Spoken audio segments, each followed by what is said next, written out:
Comment savoir si je dois récupérer? Est-ce que je suis vraiment fatigué au bord du surentraînement? Ou est-ce que juste je suis fatigué mais ça reste normal et j'ai pas forcément besoin de récupérer? Dans cette vidéo, on va aborder ce sujet-là.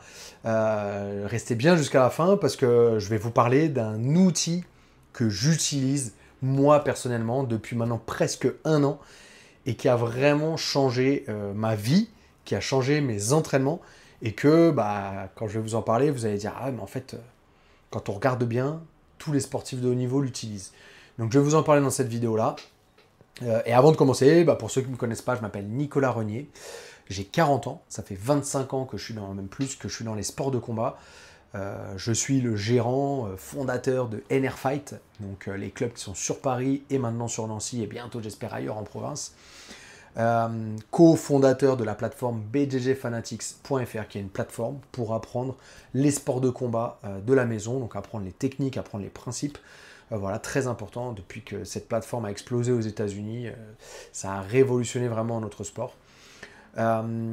Plus Air Performance avec les strips pour mieux justement récupérer, mais c'est pas de ça dont je vais vous parler dans cette vidéo-là. Et puis j'organise des stages, des camps, que ce soit au Brésil tous les ans, janvier, février, et des stages en France quand je suis de passage. Donc voilà, tous les liens sont dans la description. Ça soutient mon travail, ça me montre que vous aimez bien, que vous avez envie d'apprendre avec moi, donc ça me fait plaisir. Et puis ça me donne envie de plus continuer à vous proposer du contenu ici. Donc on va commencer tout de suite. En fait, la problématique pour savoir quand est-ce qu'on doit se reposer, elle est assez simple. En fait, on a deux profils de personnes qui s'entraînent. On a le profil de la personne qui, au moindre truc, moindre bobo, moindre douleur musculaire, quoi que ce soit, faut que je me repose, je suis trop fatigué. Il n'y a pas de souci, tout dépend de la vie qu'on a à côté, tout dépend des objectifs, il n'y a aucun problème avec ça. Mais c'est sûr que si on veut vraiment bien progresser dans les sports de combat, il va falloir pousser un petit peu plus loin que ça. Donc, il y a cette personne-là qui va beaucoup s'écouter et qui va du coup se reposer peut-être trop fréquemment.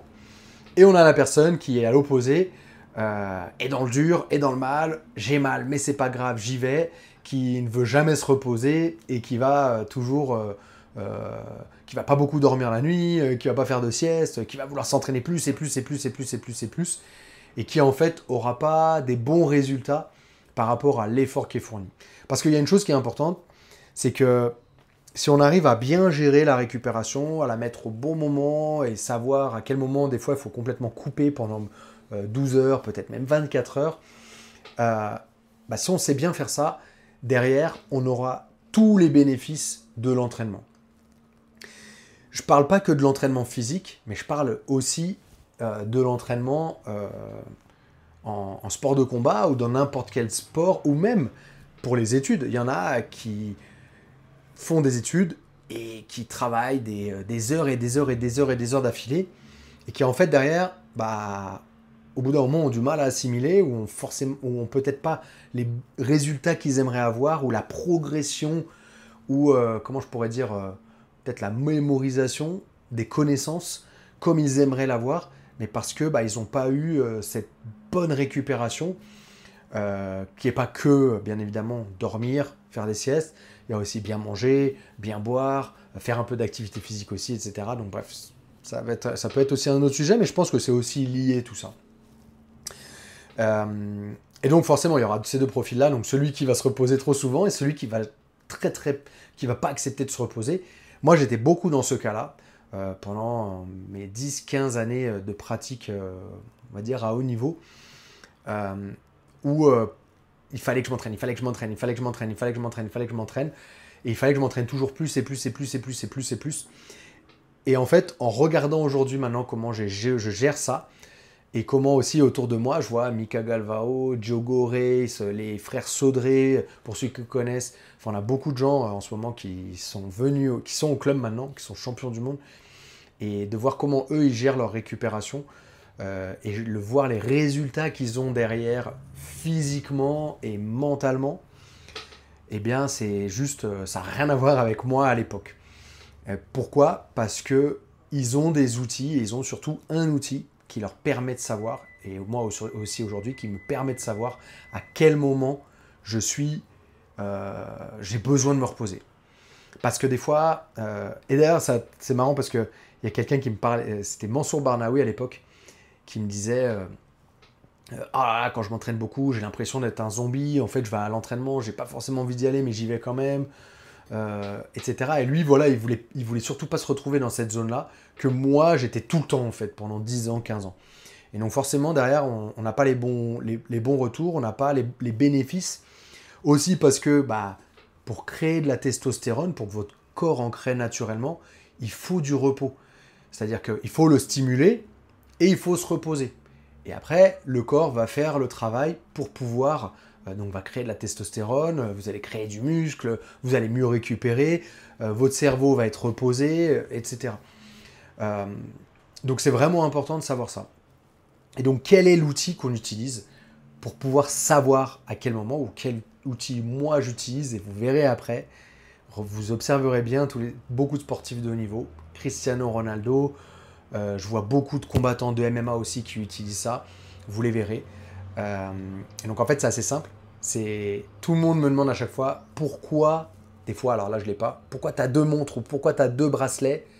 Parce que j'ai ma montre normalement, qui me donne l'heure, qui me donne la date, qui me donne, voilà, qui est connectée à mon téléphone. Donc j'aime bien d'ailleurs l'Apple Watch parce que ça me permet de moins prendre mon téléphone, par exemple. Des fois, on reçoit un message, je prends mon téléphone pour regarder c'est qui, est-ce que c'est urgent, c'est pas urgent. Et comme vous le savez, souvent on prend le téléphone et notre cerveau il nous dit ah tiens, va voir un peu sur Instagram, va voir sur les réseaux. Et on y va, et puis au final, on perd 10-15 minutes de notre temps, de notre vie, à aller sur les réseaux comme ça, sans aucun objectif. Ça, c'est pas bon. Et du coup, en ayant la montre, justement, je trouve que ça m'a permis, je suis plus connecté, mais je suis moins sur les écrans. Je sais pas si vous voyez, et je perds peut-être moins de temps à être sur mon téléphone, à aller voir, et à perdre du temps après d'aller sur le reste. Mais ça, on pourra peut-être en parler sur une autre vidéo, si ça peut vous intéresser. Pour voir comment essayer de réduire un petit peu cette consommation-là. J'ai pas forcément les réponses à tout ça, j'ai quelques astuces, mais on pourra peut-être en parler.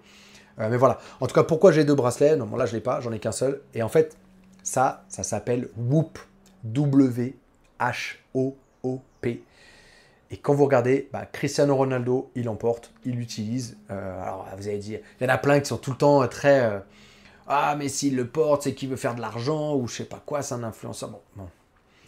Si beaucoup de personnes le portent, c'est qu'il y a une raison. Vous voyez bien et en plus de ça, qu'il y en a beaucoup qui font pas beaucoup de bruit là-dessus. Je suis peut-être même l'un des premiers dans le sport à en parler, vraiment ici, parce que c'est vraiment un outil qui fait la différence. Pourquoi il fait la différence? Parce qu'en fait, dedans, dans l'application, alors déjà, je vais vous expliquer déjà comment ça se passe. Là, c'est un bracelet. Alors moi, je le prends, il y en a pas mal qui me disent « Ah, mais j'ai vu que tu as un Whoop », parce qu'il y en a qui connaissent. Donc c'est un petit capteur, d'accord? On a un capteur, ici. Donc que je peux détacher, hop, et que je peux changer de bracelet. J'aime pas le noir, je veux un bracelet blanc, je peux acheter un blanc. Je veux un jaune, je peux acheter un jaune. Il y a d'autres sortes aussi de bracelets, c'est pas forcément le mieux celui-là. En plus, j'ai pris ma douche là, il est tout le temps mouillé, bon, c'est pas le mieux. Bref, je le fixe assez facilement. Tac. Ok. Une fois qu'il est fixé, alors moi, comme vous voyez, j'ai pris un bracelet qui est très long. Donc c'est le bracelet biceps. Gros biceps. J'ai pris le bracelet biceps. Pourquoi j'ai pris le bracelet biceps? Parce qu'il me permet de l'allonger ou le raccourcir pour le mettre dans la vie de tous les jours, soit en bracelet, soit à l'entraînement, en biceps.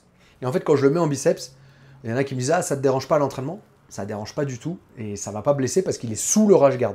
Alors, je le mets bien en haut. Si jamais j'ai un manche courte, le manche courte, il descend jusque là. Je peux le mettre ici. Si vous voulez, je peux vous montrer, c'est assez simple. Hop, je vais faire ça simple. Donc ouais, c'est un capteur. Vous pouvez acheter les bracelets. Vous allez, tac. Hop, je le rallonge un peu. Bon, là, je l'ai fait un peu trop écarté, mais c'est pas grave. Hop, là, je le refais glisser dedans. Je mets mon bras dedans.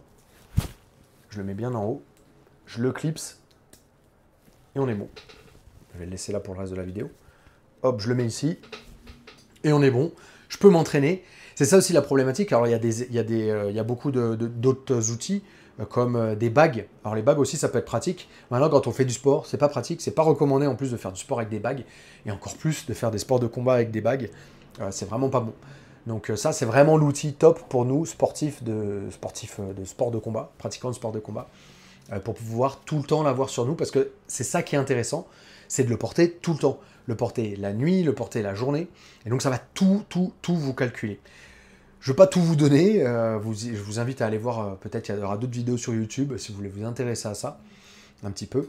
Mais je vais vous parler, moi, des données que moi, je regarde. Et d'ailleurs, je l'ai pris aussi, ça c'est le bracelet que pour le poignet, d'accord? Donc c'est la même chose. Mais il y en a d'autres, hein, moi j'ai pris les trucs les plus pourris. D'ailleurs, je vais peut-être m'en acheter un autre un peu plus sympa, où c'est waterproof et tout, l'eau elle reste pas. Tac, et donc, hop. Bah non, je peux pas le fixer parce qu'il n'y a pas la puce dessus. Mais vous voyez, voilà, c'est un bracelet comme ça. Hop. Et après, vous pouvez acheter voilà, des bracelets ou autre. Il y a d'autres choses aussi. Vous pouvez fixer le capteur. Alors, ils vendent aussi des caleçons. Moi, j'avais acheté un genre de manchon pour le bras où je pouvais le fixer dessus. Mais en fait, avec les sports de combat, ça bouge et tout. C'était pas du tout pratique. Et c'est le seul truc que j'ai acheté de différent. Mais sinon, vous avez des caleçons. Vous avez d'autres moyens de le fixer vraiment sur vous et de le garder au quotidien. Est-ce que ça vaut vraiment le coup ou pas, j'en sais rien. Mais moi, en tout cas, ça fait le taf. C'est assez simple. Voilà, entraînement qui commence, je le mets en haut. Dès que c'est terminé, je le mets en bas. Et je suis tranquille. Donc je le mets la nuit, je le mets la journée, je le mets tout le temps. Moi je vais regarder, il y a 3-4 numéros qui moi m'intéressent. Aujourd'hui j'ai 40 ans, je suis plus sportif de haut niveau, même si je vais combattre à la DXC face à Peter Frank. D'ailleurs je vais vous faire une vidéo sur lui, parce qu'il faut que je vous présente qui c'est. Il y en a plein, ils connaissent pas, vous le connaissez pas en France, mais c'est quelqu'un qui est plusieurs fois champion du monde. Il est c'est le mec qui est un peu en train de révolutionner, ou en tout cas de mettre de la lumière sur les masters, parce que lui aussi il a 40 ans. Et donc tout son travail un peu de communication sur les réseaux et tout, comme il combat que chez les masters, bah, il met de la lumière chez les masters, et c'est un peu le mec que l'IBJF et tout mettent en avant pour pouvoir vendre un peu les masters. Donc je prends pas vraiment pas n'importe qui, encore une fois, je prends pas un rigolo, je me prépare vraiment sérieusement. J'espère faire, ça sera pas difficile de le faire mieux, mais j'espère faire une meilleure prestation que l'année dernière. Mais bref, on fera une vidéo là-dessus, je vous en parlerai un petit peu. Entraînement, stratégie, etc. Et du coup, bah, j'utilise le Whoop, ça m'aide à savoir quand est-ce que je suis complètement carbonisé et quand est-ce que je peux continuer à pousser même si je suis fatigué. Donc par exemple, la nuit, donc je passe la nuit, le matin je me réveille. Quand je me réveille, il voit que je me réveille et donc il va analyser mon sommeil. En fonction du nombre d'heures, de mon battement cardiaque, puis d'autres choses qu'il va venir capter au niveau du poignet, eh bien il va savoir si je suis en forme ou quel a été mon taux de récupération pendant la nuit. Et donc ça va dire si je suis dans le vert, je suis dans l'orange, ou si je suis dans le rouge, presque en train de mourir. D'ailleurs, j'étais malade la semaine dernière, j'étais dans le rouge, c'était horrible. Pendant une petite semaine, là, j'ai eu un petit virus là, qui me suis tombé dessus, et qui m'est tombé dessus, et j'étais out pendant toute la semaine. Et cette semaine-là, donc je suis passé de 75%, voilà, bien dans le vert et tout, à là, aujourd'hui, je suis à 45-46%, mais ça reste quand même pas trop mal. Parce qu'il faut savoir quand même que quand on s'entraîne, surtout quand on s'entraîne fort, beaucoup, tous les jours, bah, ça fait du mal à notre corps. On fait du mal à notre corps. Donc derrière, il faut qu'il y ait un moment de récupération qui est important. Et donc j'arrive à savoir grâce à ça si j'ai besoin de récupérer ou pas. Mais si là, par exemple, je m'étais écouté aujourd'hui ou hier, où j'étais complètement courbaturé, mal partout, peut-être que je me serais dit, ah, attends, tu sais quoi, je vais peut-être me reposer aujourd'hui. J'ai 40 ans, je ne vais pas aller encore faire la guerre avec Mika, là, qui me roule dessus comme si j'étais une ceinture blanche, moins 8 grades, moins 8 barrettes. Donc voilà, donc la récupération, voilà, il y a un indice dessus, qui est assez simple, c'est là, en gros, c'est ce que tout le monde regarde déjà dans un premier temps. Le nombre de calories aussi que j'ai besoin ou que j'ai dépensé par jour. Ça, c'est super important. Ça m'aide à savoir, j'ai une nutritionniste aussi qui m'accompagne, comme ça m'aide à savoir sur quel palier de quantité de nourriture je dois manger. Voilà, elle m'a fait par exemple, voilà, les jours où tu t'entraînes pas, tu manges ça. Les jours où tu t'entraînes, mais moyennement, c'est ça. Et les jours où tu t'entraînes beaucoup, c'est ça. Bah, ça m'aide à savoir sur quel palier je suis et quelle quantité de nourriture je dois manger. Donc ça m'aide. Le troisième point, c'est la variation de la fréquence cardiaque. Donc ça, c'est un truc pendant la nuit. en fait, ça va savoir, en gros, de ce que me disait mon préparateur physique Rémi Lancou. Il me disait, ça en gros, c'est l'indicateur le plus important pour pouvoir savoir si tu es en forme ou pas. Et si, en fait, si ton cœur est en bonne santé, si ton corps est en bonne santé. Et cet indicateur-là, moi, je l'utilise vraiment pour savoir si, aujourd'hui, est-ce que je vais avoir du cardio ou pas. Enfin, est-ce que je vais avoir beaucoup ou moyennement du cardio. Voilà, je vais vous dire, par exemple, si je suis à 60, je sais que je vais être bien aujourd'hui, que je vais pouvoir bien pousser. Dès que je vais descendre à 40, je sais que je vais pouvoir m'entraîner, mais au lieu de faire 6 sparring bien, bah, je vais en faire 3-4 bien, quoi. Voilà. Il y a ces trois indicateurs-là qui sont intéressants pour moi. Et après, il y en a d'autres, mais que je regarde un petit peu moins, que je regarde de temps en temps. Mais forcément, si on est sportif de haut niveau, bah, il faut les regarder. Il y en a qui vont aider pour l'amélioration du cardio. Voilà, j'ai fait une séance là, aussi dans l'application. Donc au début, ça demande pas mal ça vous demande pas mal d'être actif sur l'application. C'est-à-dire, vous avez fait une activité, il va vous demander, ah, on a senti que vous avez fait une activité, c'était quoi, pendant combien de temps, etc. Il va vous demander vraiment pas mal d'infos. Mais après, au fur et à mesure, il va vous connaître et il va savoir que, en général, à telle heure vous vous entraînez en jujitsu, bah, il va savoir que c'est du jujitsu. Et puis aussi par rapport à l'intensité que vous avez mis dedans. Là, en général, à cette heure-là, vous faites de la prépa physique, bah, il sait que c'est de la prépa physique. Voilà, au fur et à mesure, au bout de 1 mois, 2 mois, 3 mois, il saura et il aura beaucoup moins besoin de vos retours pour pouvoir vous analyser. Donc ça aussi, c'est intéressant. Et dedans, vous avez plein de conseils. Enfin, franchement, l'application, elle est magnifique. Moi, j'utilise pas tout. Encore une fois, aujourd'hui, je suis plus compétiteur de haut niveau. Je m'entraîne à un bon niveau. Mais j'ai plus cette recherche forcément de l'excellence comme avant. Donc ce que je regrette, c'est de ne pas avoir connu ces trucs-là, enfin qu'il n'y ait pas eu ces trucs-là à l'époque. Mais bon, c'est comme ça. Aujourd'hui, c'est des outils qu'on a. Il y en a qui utilisent. Alors moi, j'ai commencé à utiliser l'Apple Watch au début. C'était ça aussi déjà qui m'a sensibilisé et qui m'a donné une alerte un peu en voyant que mon sommeil n'était pas du tout bon. Donc c'est pour ça que j'ai amélioré pas mal de choses sur mon sommeil, dont les airstrips, dont des fois il y a un peu trop de bruit ou autre, je mets un truc sur mes oreilles. Des fois il y a aussi, je mets un truc sur mes yeux. Ça aussi, je pourrais faire peut-être une vidéo là-dessus si ça vous intéresse. Mettez-moi ça dans les commentaires, s'il y a quelque chose qui peut vous intéresser sur le sommeil. Voilà. Et une chose aussi, moi je vais vous mettre un lien de parrainage dans la description. Je gagne 1 mois gratuit. Vous gagnez 1 mois gratuit si vous le prenez. Voilà, ça me fait un cadeau, ça vous fait un cadeau aussi. C'est un lien de parrainage. Si ça peut vous intéresser de prendre un Whoop, moi ce que je vous conseille, franchement, c'est d'essayer pendant 1 an, mais de vous accrocher parce que des fois au début, ah c'est chiant, il faut toujours l'avoir, hein, machin, nan. Mais ça vous donne tellement d'infos sur vous, ça vous donne tellement d'infos, même pendant les vacances, quoi. C'est savoir voilà, dans quel état on est, si on est bien, on n'est pas bien. Des fois, on se réveille, on n'est pas bien, puis on voit le Whoop, oh, je suis dans le vert, ah, bah, ça veut dire que je suis bien. Bon, ça peut être un peu psychologique, mais ça montre aussi que si vous allez vous entraîner, vous allez être bien. C'est ça aussi. C'est, ah, je suis cassé et tout, mais en fait, si mon cœur, il est bien, mon corps, je suis cassé, mais qu'au final, tout le reste se passe bien, bah, je vais aller à l'entraînement, mon entraînement, il va être bon. Vous voyez, c'est ça qui est intéressant avec le Whoop, c'est que bah, c'est pas mon discours interne qui va diriger ma récupération ou pas, mais c'est des chiffres concrets, scientifiques, qui vont me dire non, là, tu as besoin de te reposer, donc repose-toi. Là, tu es très très fatigué. Il faut. Et voilà, et en plus, il y a pas mal de vidéos dedans, il y a des choses, c'est vraiment top. Je vous invite à regarder. Renseignez-vous un petit peu. Si vous prenez un Whoop et que vous le prenez avec mon lien, merci beaucoup, parce que bah, ça m'offre 1 mois, et puis vous gagnez aussi 1 mois derrière.